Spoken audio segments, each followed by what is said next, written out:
નમસ્કાર મિત્રો, આપ સૌનું હાર્દિક સ્વાગત છે। તો ચાલો નજર કરીએ સાપ્તાહિક રાશિ ભવિષ્યફળ પર, એટલે કે તારીખ 11 મેથી તારીખ 17 મેના રાશિ ભવિષ્યફળ પર। સૌપ્રથમ વાત કરીશું મેષ રાશિની। તો મેષ રાશિના જાતકો માટે આ અઠવાડિયા દરમિયાન તમને કેરિયરની દ્રષ્ટિએ કોઈ સારામાં સારી તક પ્રાપ્ત થઈ શકે છે। તમને નસીબનો સહયોગ મળશે, આત્મવિશ્વાસમાં વધારો થશે। જો કે તમારે ખોટા ખર્ચ કરવાનું ટાળવો જોઈએ। તમારા સ્વાસ્થ્યનું ધ્યાન રાખો અને ગુસ્સે થવાથી બચો। હવે વાત કરીએ વૃષભ રાશિની। તો આ અઠવાડિયે તમારા જીવનમાં વધુ સુખ સુવિધાઓ આવશે, બાકી રહેલા કાર્યો પણ પૂર્ણ થશે, ટેન્શનમાં રાહત થશે, તમારું સ્વાસ્થ્ય સારું રહેશે। જે લોકો બેરોજગાર છે તેમને નોકરીમાં સારી તકો પ્રાપ્ત થશે। કોઈ પર આંધળો વિશ્વાસ કરી અને તમારે કોઈ પણ કામ કરવાથી બચવું જોઈએ અને ખર્ચ પણ ખાસ તમારે નિયંત્રણ રાખવાની જરૂરિયાત છે। હવે વાત કરીએ મિથુન રાશિની। તો આ અઠવાડિયું મિથુન રાશિ માટે નવા અવસરો લાવશે। તમારા અધૂરા કાર્યો જે બાકી છે તે પૂર્ણ થશે, તમારો આત્મવિશ્વાસ વધતો જણાશે। જો કે તમારે દલીલમાં ન પડવું જોઈએ અને નકારાત્મક વિચારો કરવાથી દૂર રહેવું જોઈએ। હવે વાત કરીએ કર્ક રાશિના જાતકો માટે। આ અઠવાડિયું કેરિયરમાં તમને કોઈ સારી પ્રગતિ આપીને જાય તેવું સાબિત થઈ શકે છે।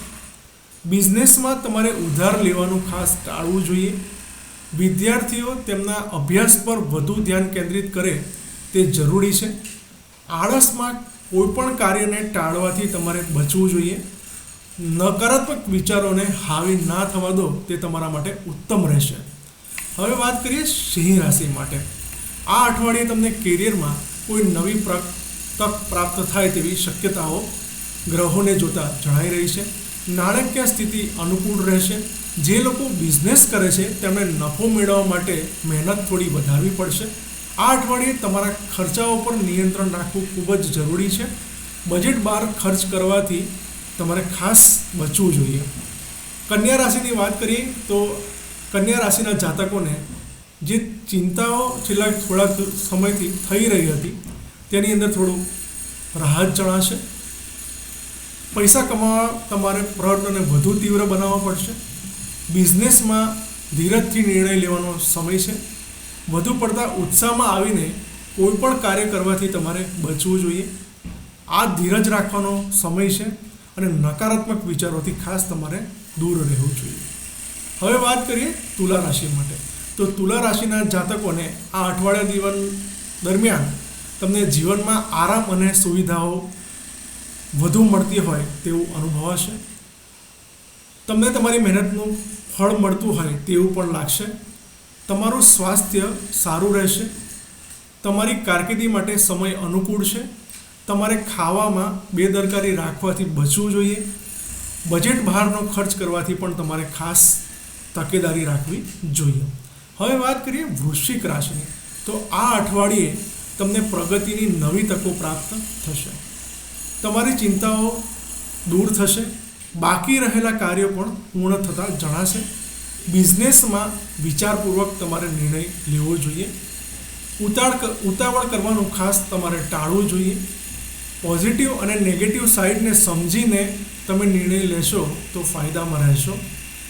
મિત્રોની સલાહ લેવી તમારા માટે ફાયદાકારક સાબિત થશે। ધન રાશિની વાત કરીએ તો આ અઠવાડિયે તમને ધન લાભ સાથે નવી તકો પ્રાપ્ત થશે। તમારા ખર્ચાઓને નિયંત્રણમાં રાખવા જોઈએ। કરિયરને લગતા નિર્ણયો ઉતાવળમાં ના લો તેવી ખાસ સલાહ છે। નેગેટિવ વિચારોથી તમારે ખાસ દૂર રહેવું જોઈએ। તમારા સ્વાસ્થ્ય પ્રત્યે બેદરકારી ન દાખવો। હવે વાત કરીએ મકર રાશિની। તો આ અઠવાડિયે તમને નાણાકીય લાભની નવી તકો પ્રાપ્ત થશે। જે લોકો નોકરી કરે છે તેમને કારકિર્દીની સ્થિતિમાં સુધારો થતો જોવા મળશે। બિઝનેસમાં કોઈ સોદો થવાને કારણે વિશેષ ધન લાભ પ્રાપ્ત થઈ શકે છે। આળસ કરવાથી બચવું જોઈએ। બિનજરૂરી વસ્તુઓ પર ખર્ચ કરવાથી ખાસ તમારે દૂર રહેવાની જરૂરિયાત છે। હવે વાત કરીએ કુંભ રાશિના જાતકો માટે। તમારા ખર્ચને તમારા બજેટથી આગળ જો તમે વધારશો તો તમને ખાસ હાનિ થાય તેવી શક્યતાઓ હાલ ગ્રહોની સ્થિતિને જોતા જણાઈ રહી છે। તમારા સ્વાસ્થ્યનું ખાસ તમારે ધ્યાન રાખવાની જરૂરિયાત છે. ગુસ્સો કરવાથી બચવું જોઈએ. તમારા આહાર પર તમારે વિશેષ ધ્યાન આપવાની જરૂરિયાત હાલ જણાવી રહી છે.